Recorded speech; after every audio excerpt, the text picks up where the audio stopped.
When it comes to swiping tourist wallets, European pickpockets are in a whole league of their own. Hi, I'm Christina from happytowonder.com, and today I am going to be telling you all the different tips and tricks you should know for avoiding pickpockets in Europe, along with some of the most common pickpocketing techniques that you should keep an eye out for. This channel is all about practical travel advice, so be sure to like and subscribe if that sounds interesting to you.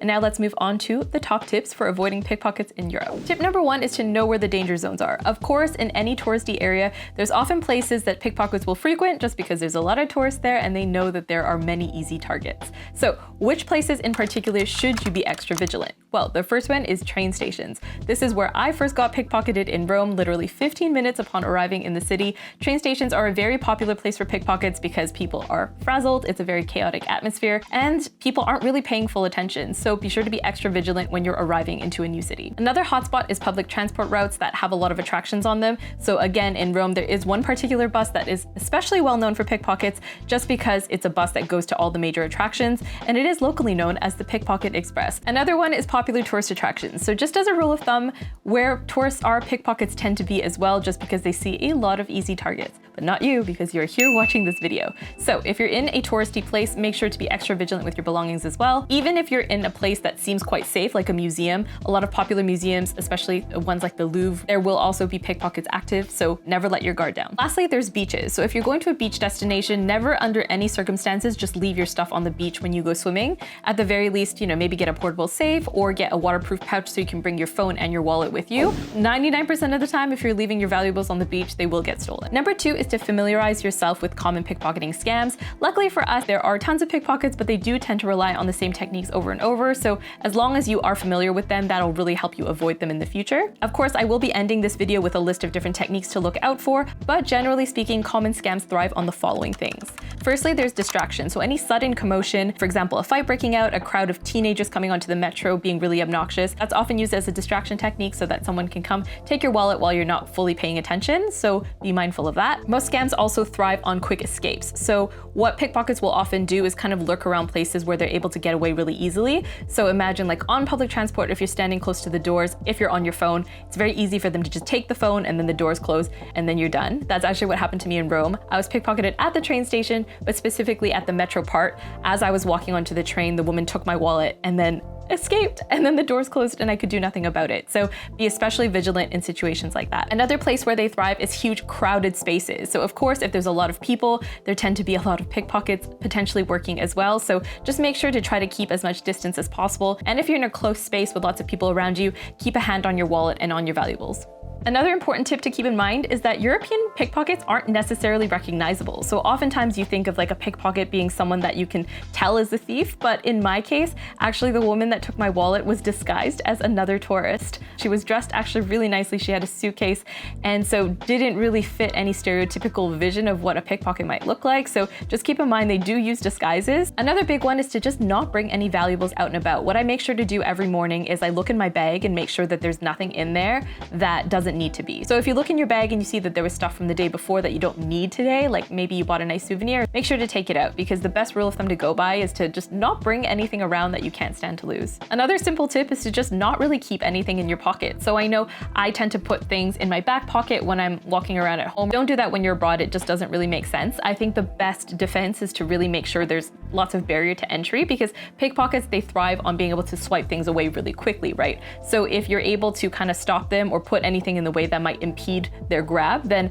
that can save you a lot of stress. So for me, for instance, if I have my wallet, oftentimes what I'll do is I'll put it at the very bottom of my purse or of my backpack and put other stuff on top of it, just so it's not as easy to grab. And one time this actually saved me in Bratislava. This woman was literally taking my wallet out of my purse and the scarf had slowed her down, so I caught her in time, which was really awkward, but also quite satisfying. So make sure you make it really difficult for people to access your valuables. I really love having a purse that's got a double zipper inside, so that way, even if they manage to open your purse, they can't get to your wallet unless they open another compartment.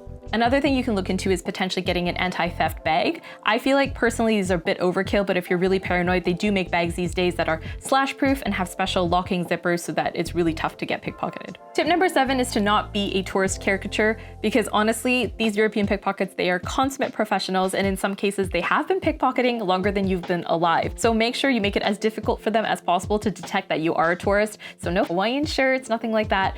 Try to blend in a little bit more and make yourself seem like like less of a tourist. Some more subtle ways to do this is to make sure that you're not just stopping in the middle of the road to look for directions on your phone, or worse, looking at like a paper map in the middle of an intersection, which I have personally witnessed before. There's just a lot of really easy telltale signs that someone's not from around there, and that can often make them a target. So just try to play it cool, try to dress like the locals would, and that can definitely save you a lot of stress as well. Another thing is to just don't make it look like you're good to rob. Honestly, if you're walking around and you're flaunting lots of nice jewelry and you've got luxury shopping bags in your hand, you make yourself out to be quite a good target. So don't be too flashy if you don't need to be. Of course, if you want to dress up for dinner or do something like that, and you're going to just be going straight from a taxi into the restaurant, whatever, that's fine to dress up. But if you're going to be out and about exploring and in crowded places, then try not to be wearing anything too flashy. Otherwise, that makes you definitely more of a target. Another tip is to keep a lock on your zippers and belongings. I usually only do this if I'm commuting from the airport to a hotel or something. I wouldn't do it day to day unless I'm going somewhere really crowded,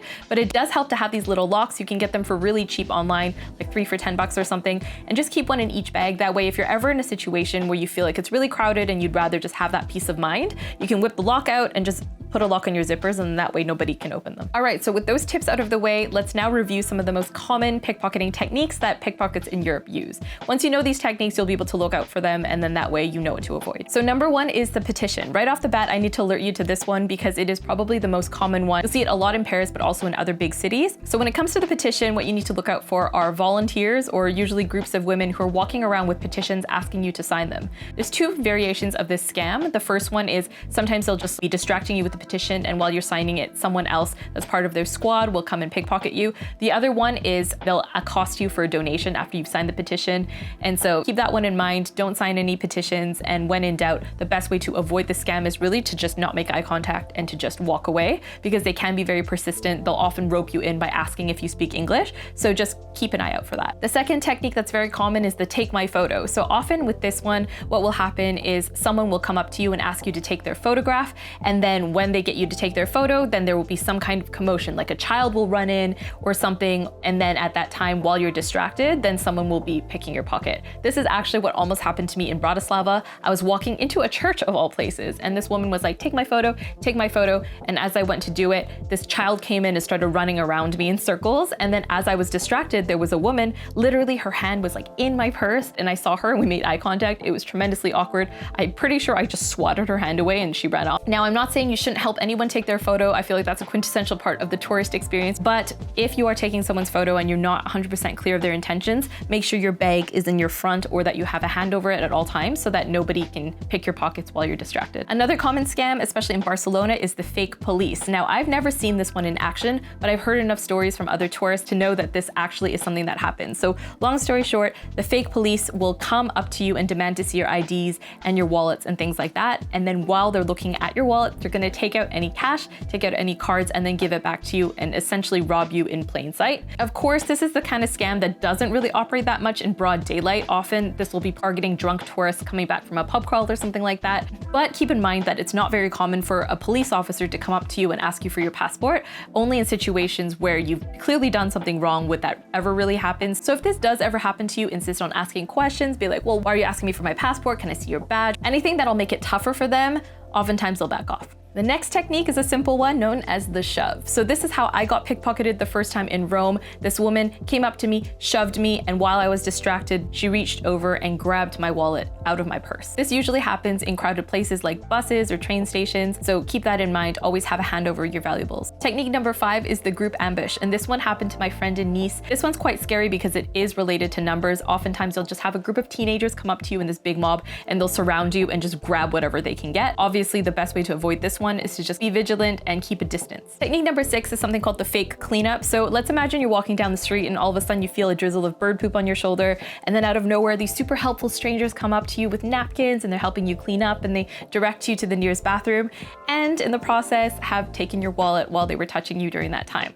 I personally haven't had this happen to me, but it is a very common tactic. So the best thing that you can do to ward against this is really just make sure that you are keeping your distance and you don't let anyone get close. Lastly, there's the bathroom grab. So this one isn't so much pickpocketing as it is just straight up theft, but Oftentimes I've heard what will happen in public washrooms, especially in touristy areas, is if you leave your purse very close to the gap in the door, then potential thieves will come and just grab it while you're in a very vulnerable position. So the best way to prevent this from happening is, of course, using one of the hooks that are inside the stall, or maybe keeping the bag close to you or keeping it on you and not putting it on the floor somewhere that someone can grab it. All right, hopefully with those tips in tow, you will not have to worry about getting pickpocketed in Europe. Thanks for watching. Be sure to comment if you have any more questions or any stories you want to share, and like and subscribe for more. All right, I'll see you guys next week. Bye.